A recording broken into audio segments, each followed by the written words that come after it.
शुरुआत करते हैं दोस्तों आज के न्यूज़पेपर के हम भूगोल वाले हिस्से में मैप के साथ में। आज मैप के अंतर्गत हम एक कंट्री देखने वाले हैं, पोलैंड। पोलैंड न्यूज़ में रहा है, इसलिए पोलैंड का हम सबसे पहले मैप देखेंगे। इसके बाद कौन सी न्यूज़ आई है उसको डिस्कस करने वाले हैं। तो यहाँ पर जो आपको मैप दिखाई दे रहा है, ये पार्टिकुलरली पोलैंड का पॉलिटिकल मैप दिखाई दे रहा है। पॉलिटिकल मैप के अंतर्गत कई कई बार किसी झील के किनारे लोकेटेड कोई शहर है, सिटी है, या फिर उसकी कैपिटल कहाँ पर लोकेटेड है, क्या वो कोई नदी के किनारे लोकेटेड है, महत्वपूर्ण शहर के नाम पूछ लिए जाते हैं। या फिर पूछा जाता है कि इस कंट्री से रिलेटेड कोई पर्सन यदि न्यूज़ में रहा है, कोई जगह न्यूज़ में रही है, कहीं पर साइक्लोन आया था या फिर कोई प्राकृतिक आपदा ऐसी प्रकार से घटित हुई हो, उससे रिलेटेड चीज़ें आती हैं। पहला स्टेप जो हम देखते हैं पॉलिटिकल मैप के अंतर्गत वो रहता है कौन कौन से तरफ से कौन कौन से देशों से घिरा है। सबसे पहले मतलब हम इसकी बाउंड्री को देखते हैं। यदि हम नॉर्थ की तरफ में जाते हैं तो नॉर्थ में आप देख रहे हैं पोलैंड बाल्टिक सागर के साथ अपनी बाउंड्री को शेयर कर रहा है। ठीक है, इसके बाद ये जो थोड़ा सा हिस्सा है कालिनग्राड की यदि हम बात करें तो ये किसके अंडर में चले गया है, रसिया। फिर लिथुआनिया के साथ में बाउंड्री शेयर करता है नॉर्थ वाले हिस्से की तरफ में। यदि हम पूर्व की तरफ में जाते हैं तो बेलारूस, ठीक है, उसके नीचे यूक्रेन है, और साउथ में स्लोवाकिया के साथ बाउंड्री शेयर होती है। फिर ये जो एरिया आप देख रहे हैं पश्चिम वाला हिस्सा जर्मनी के साथ में बाउंड्री को शेयर करता है, और नीचे में आ जाता है सी जैक। तो स्लोवाकिया, यूक्रेन, सी जैक, स्लोवाकिया, सी जैक, चेक रिपब्लिक, और इधर हो गया हमारा बर्लिन, और ये हो गया बाल्टिक सागर। इस तरफ हो गया कालिनग्राड, ठीक है, और ये है लिथुआनिया, बेलारूस, और नीचे में आ जाता है आपका यूक्रेन। इसके बाद हम देख लेते हैं इसके फिजिकल मैप को। फिजिकल मैप के अंतर्गत आप देख रहे हैं यहाँ पर जो हाईलैंड वाला एरिया होता है, हाइट वाला जो एरिया होता है, उसको हम प्रदर्शित करते हैं डार्क ग्रीन कलर से।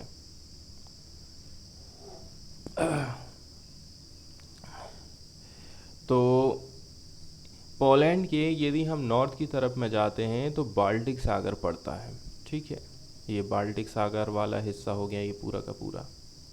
यहाँ आपको एक खाड़ी भी देखने को पड़ती है। ठीक है, वो काय की खाड़ी है, डांस की खाड़ी है, गल्फ ऑफ डांस्क। ये वाला एरिया हो गया हमारा कालिनग्राड का, ठीक है, रशिया के अंतर्गत आ जाता है। और फिर ये हो गया लिथुआनिया, उसके नीचे बेलारूस, फिर नीचे यूक्रेन, स्लोवाकिया, चेक रिपब्लिक, और ये है जर्मनी। पोलैंड के जो नीचे वाले हिस्से हैं, ठीक है, जैसे कि सुडेटिक माउंटेन, ये चेक रिपब्लिक के साथ में बाउंड्री बनाने का काम करते हैं ये वाले माउंटेन। फिर थोड़ा सा और यदि हम साउथ की तरफ में बढ़ते हैं तो कारपेथियन माउंटेन्स लोकेटेड हैं, और यहीं पर आपको एक ऊंची चोटी देखने को मिलती है, राइसी। ठीक है, क्या नाम रखा गया है, राइसी रखा गया है। और ये टाट्रा माउंटेन सबसे नीचे में है, इसके बाद कारपेथियन माउंटेन पड़ते हैं। मतलब यहाँ के जो हाईलैंड है ज़्यादातर वो साउथ में ही लोकेटेड हैं। यहाँ बहुत सारी इम्पोर्टेंट रिवर हमको देखने को मिलती हैं। यदि हम बात करें इसकी कैपिटल की तो ये रही इसकी कैपिटल वारसा, और ये वारसा जो सिटी है वो कौन सी नदी के किनारे लोकेटेड है, विस्तुलू रिवर के किनारे ये लोकेटेड है। यहाँ से आप देख रहे हैं ये जो तात्रा माउंटेन है, ठीक है, ये यहाँ से इस प्रकार से होते हुए विस्तुलू रिवर, विस्तुला रिवर, जालीपाई यहाँ से होते हुए, ठीक है, और बाजू में ल्यूबलिन पड़ जाएगा, रेडम पड़ जाएगा, वारसा से होते हुए ये वाली जो मेन रिवर है, ठीक है, ये वाली मेन रिवर के साथ में मिल जाती, मतलब ये इसकी सहायक नदी हो गई। तो काफ़ी लंबी है, विस्तुला रिवर है। ये देखिए कितना लंबा एरिया ये तय करती है और जा कर के अपने पानी को कहाँ पर गिरा रही है, गल्फ ऑफ डांस्क में अपने पानी को गिराती, मतलब बाल्टिक सागर में अपने पानी को छोड़ती है। तो लगभग लगभग देखेंगे ना आप, पूरे पोलैंड को कवर करते हुए ये रिवर जाती है।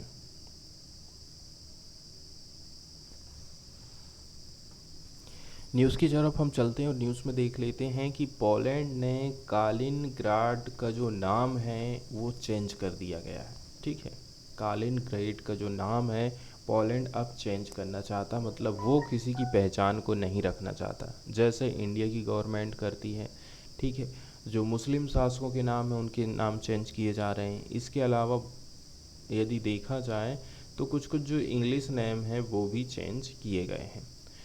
पोलैंड स्टॉप कर देगा, ठीक है, ऑफिशियल नाम यूज़ करना रसिया का जो कालिनग्रेड इनक्लेव है and revert to its historic equivalent, the government said, drawing Moscow's ire. Kyotung, a state commission tasked with standardizing foreign names in Polish language, Poland said Kaliningrad would now officially be called Königsberg। तो नया नाम जो अब रखा जाएगा Poland की तरफ से इस कंट्री का, वो क्या नाम रखा जा रहा है, कोनिग्सबर्ग रखा जा रहा है। क्या नाम रखा जा रहा है, कोनिग्सबर्ग। इसके बाद हम सीधे एडिटोरियल वाले पेज की तरफ चलते हैं और देख लेते हैं प्रमुख एडिटोरियल्स को। तो जो पहला एडिटोरियल आप यहाँ पर देखने वाले हैं वो इंडिया की स्पेस पॉलिसी 2023 से रिलेटेड है। पार्टिकुलरली कौन सी बातें इसमें हो सकती हैं स्पेस पॉलिसी के अंतर्गत, आप अंदाज़ा लगा सकते हैं। नया कुछ जो गवर्नमेंट ने अभी तक चेंज करी है वो ऐसा है कि किसी भी क्षेत्र में जो प्राइवेट सेक्टर है उसकी एंट्री कराई जा रही है, चाहे वो DRDO हो चाहे वो इसरो हो। मतलब जो चीज़ें पूरी तरह से अभी तक सरकारी थी अब प्राइवेट कंपनी भी उसमें एंटर कर पाएगी। सरकार के हिसाब से ये बहुत अच्छा कदम है, लेकिन देखा जाए तो स्टूडेंट के तौर पर जब आप तैयारी करते हैं, जॉब की तैयारी करते हैं, तो आपके हिसाब से तो बिल्कुल भी ठीक नहीं रहता है। तो सरकार ने इंडियन स्पेस पॉलिसी 2023 लाया है। देखते हैं इसमें क्या क्या चीज़ हमको देखने को मिलती हैं। 20 अप्रैल इसी साल को इंडियन स्पेस ऑर्गेनाइजेशन ने रिलीज़ किया था एक इंडियन स्पेस पॉलिसी 2023 को, that had been in works for some years, जिसको लाने में काफ़ी टाइम लग गया, कुछ साल लग गए। इसके अलावा यदि देखा जाए ये जो डॉक्यूमेंट रिसीव किया गया था, डॉक्यूमेंट रिलीज़ किया गया था, तो इसको इंडस्ट्री ने काफ़ी पॉजिटिव तरीके से लिया था। 1990 के दशक तक यदि आप देखेंगे तो इंडिया का जो स्पेस इंडस्ट्री है, स्पेस इकोनॉमी है, इसको हम डिफाइन करते थे इसरो के माध्यम से। स्पेस इंडस्ट्री मतलब इसरो और स्पेस इकोनॉमी मतलब इसरो, सीधा सीधा। उस टाइम तक हम देखते हैं कि प्राइवेट सेक्टर का जो इन्वॉल्वमेंट है वो काफ़ी लिमिटेड था to building to ISRO design and specification. ISRO ही डिज़ाइन करेगा, ठीक है, एंड इसरो ही स्पेसिफिकेशन देगा। फिर जो सेकेंड स्पेस एज है चालू होता है। यहाँ पर जो प्राइवेट टीवी चैनल है इनको लाइसेंस दिया जा रहा है। The explosive growth of internet तेज़ी के साथ में ग्रोथ करता है, ठीक है। मोबाइल का ज़माना आता है, इसके साथ साथ में स्मार्टफोन की दुनिया यहाँ से चालू होती है। आज के टाइम में इसरो का जो बजट है अप्रॉक्सीमेटली 1.6 बिलियन डॉलर है। इंडिया का स्पेस इकोनॉमी का साइज आप देखेंगे तो 9.6 बिलियन डॉलर से भी ज़्यादा है। Broadband, OTT, 5G promise A double digit annual growth in satellite based service. Satellite पर आधारित बहुत सारी सर्विसेज ऐसी हैं जो कि तेज़ी के साथ में डबल डिजिट में बढ़ रही हैं, जैसे ब्रॉडबैंड, OTT, 5G। ये एस्टिमेशन लगाया गया है कि देखिए With an enabling environment, the Indian space industry could grow $60 billion by 2030। आने वाले साल में भारत का जो स्पेस अंतरिक्ष उद्योग है 2030 तक $60 बिलियन होने की संभावना है और लगभग यहाँ से 2 लाख से भी ज़्यादा जॉब क्रिएट होने वाले हैं। Yet it is the enabling policy environment that has proved elusive।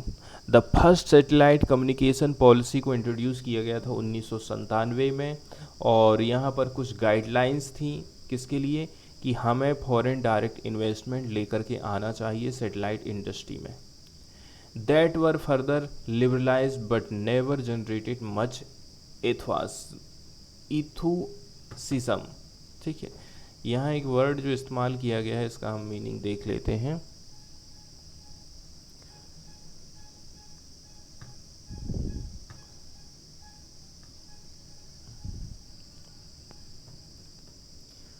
तो इंथुजिज्म का मतलब होता है उमंग, उत्साह, किसी स्थिति के साथ जुड़ जाने की तीव्र इच्छा। A strong feeling of excitement और interest in something and a desire to become involve in it. तो उतना ज़्यादा देखिए यहाँ पर हमको इंथुसिज्म देखने को नहीं मिला, उत्साह देखने को नहीं मिला था। आज के टाइम में आधे से भी ज़्यादा जो ट्रांसपोंडर्स हैं beaming TV channel into Indian homes are hosted on foreign satellite. आज के समय में आप जो टीवी सिग्नल देख रहे हैं, चैनल देख रहे हैं, इनका होस्ट कौन कर रहा है? इनको लेकर के आ रहे हैं फॉरेन के satellite, resulting in annual outflow of over $500 billion. इससे क्या हो जा रहा है? हमारे देश का जो पैसा है, डॉलर है, वो बाहर जा रहा है। एक रिमोट सेंसिंग डाटा पॉलिसी को इंट्रोड्यूस किया गया था 2001 में। ठीक है, बाद में इसमें संशोधन किया गया 2011 और 2016 में। इसने रिप्लेस कर दिया था नेशनल जियो स्पाइटल पॉलिसी को।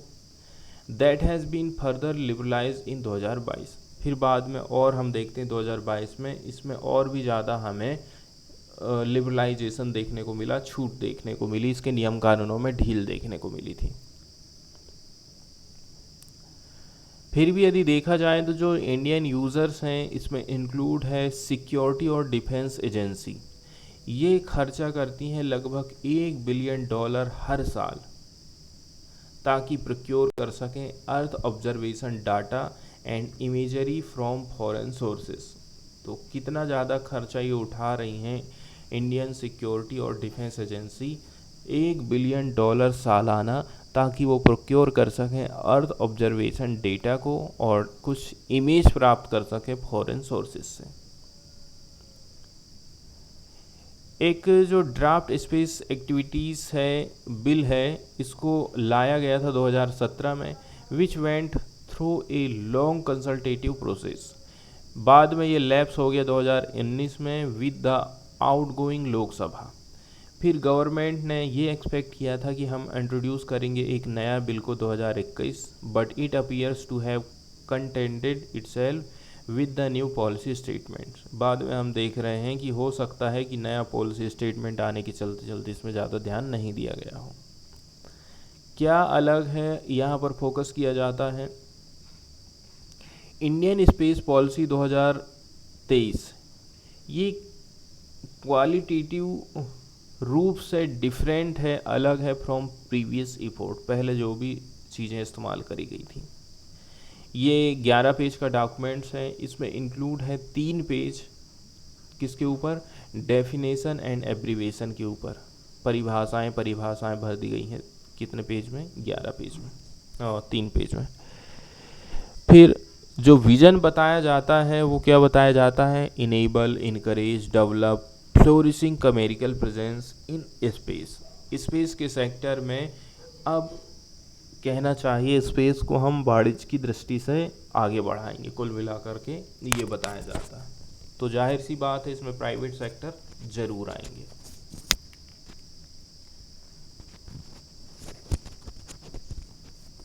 अब यहाँ पर एक्सेप्टेंस ये कही जा रही है, स्वीकार ये किया जा रहा है, ये जो प्राइवेट सेक्टर होते हैं काफ़ी क्रिटिकल स्टेक होल्डर माने जाते हैं पूरे वैल्यू चेन के मामले में स्पेस इकोनॉमी में। यहाँ पर 5 की पॉइंट हमको देखने को मिलते हैं। ये डिफाइन करता है इसके रोल को इंडिया की सोशियो इकोनॉमिक डेवलपमेंट में, सिक्योरिटी में, प्रोटेक्शन में और protection of environment and life. Pursuing peaceful exploration of outer space, simulation of public awareness and scientific quest.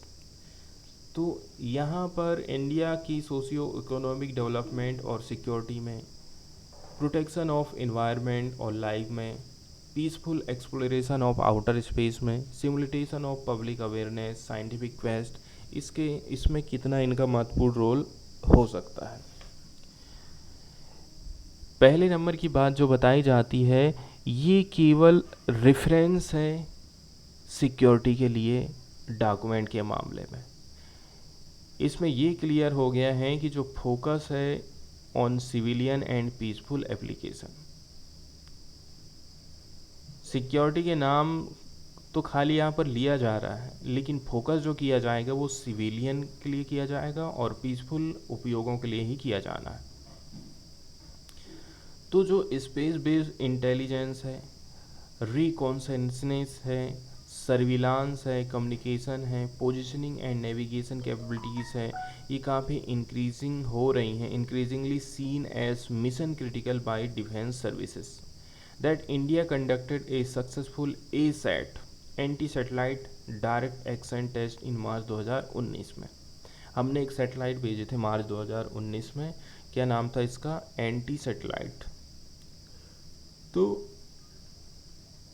इन सब को भेजने के बाद हम देखे हैं कि जो सैटेलाइट हमारा जो स्पेस सेक्टर है उसमें बहुत सारी जो गतिविधियां हैं तेज़ी के साथ में हम बढ़ा पाए हैं। इसके बाद सेम ईयर हमने सेटअप करे थे defence space agency and defence space research organisation को। ये एक रीजनेबल हो सकता है कि एक जो defence oriented space security policy document है, इसको हम अलग डॉक्यूमेंट के तौर पर रख कर चलें। यूनाइटेड स्टेट ने पुट आउट किया था एक space policy under the aegis of White House Office of Science and Technology Policy, National Aeronautic and Space Administration, NASA, इसके साथ साथ में Department of Commerce and Transportation, जबकि जो Department of Defence and Director of National Intelligence है, ये responsible माने जाते हैं स्पेस सिक्योरिटी स्ट्रेटजी के मामले में। इसके बाद भी वो एक एक्स्ट्रा पॉलिसी लेकर के आया था। सेकेंड नंबर की बात यह है, जो policy lays out a strategy then spell out the role of department of space ISRO. यदि आप पॉलिसी लेकर के आए हैं जो कि स्ट्रेटजी तैयार कर रहे हैं, इसके बाद आप इसरो का रोल तैयार कर दे रहे हैं कि क्या होना चाहिए, and the Indian national space promotion and authorisation centre जिसको सेटअप किया गया था 2020 में। इसके बाद न्यू स्पेस इंडिया लिमिटेड आता है, एक पब्लिक सेक्टर यूनिट है जिसको 2019 में सेटअप किया गया था, और ये काम हुआ था department of space as the commercial arm of ISRO to replace now defunct Antrix. ठीक है, एंट्रिक्स की जगह में काम करने के लिए इन ने अब एंटर कर लिया है ऐसे प्राइवेट सेक्टर के तौर पर। अब प्राइवेट सेक्टर का क्या रोल है?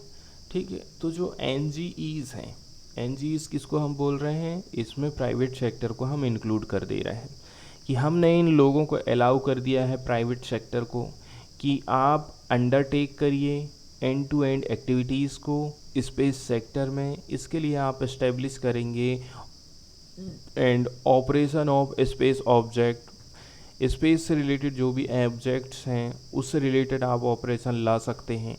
ग्राउंड पर आधारित कुछ एसेट्स हैं वो क्रिएट कर सकते हैं, इनसे रिलेटेड सर्विस प्रोवाइड कर सकते हैं, जैसे कि कम्युनिकेशन, रिमोट सेंसिंग, नेविगेशन, ये सारी सुविधाएं आप बेच सकते हैं।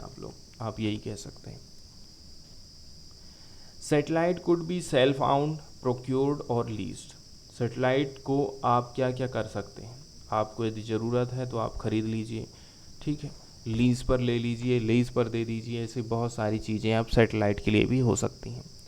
Communication service could be over India और आउटसाइड, कम्युनिकेशन की सर्विस आप इंडिया में बेचिए या फिर बाहर बेचिए। Remote sensing data could be disseminated in India और अब्रॉड, यही बात रिमोट सेंसिंग के मामले में भी होने वाली है। आज के टाइम में जो प्राइवेट सेक्टर है ये डिज़ाइन कर सकता है, ऑपरेट कर सकता है लॉन्च व्हीकल को स्पेस ट्रांसपोर्टेशन के लिए एंड इस्टेब्लिश किएगा उनके खुद के इंफ्रास्ट्रक्चर को।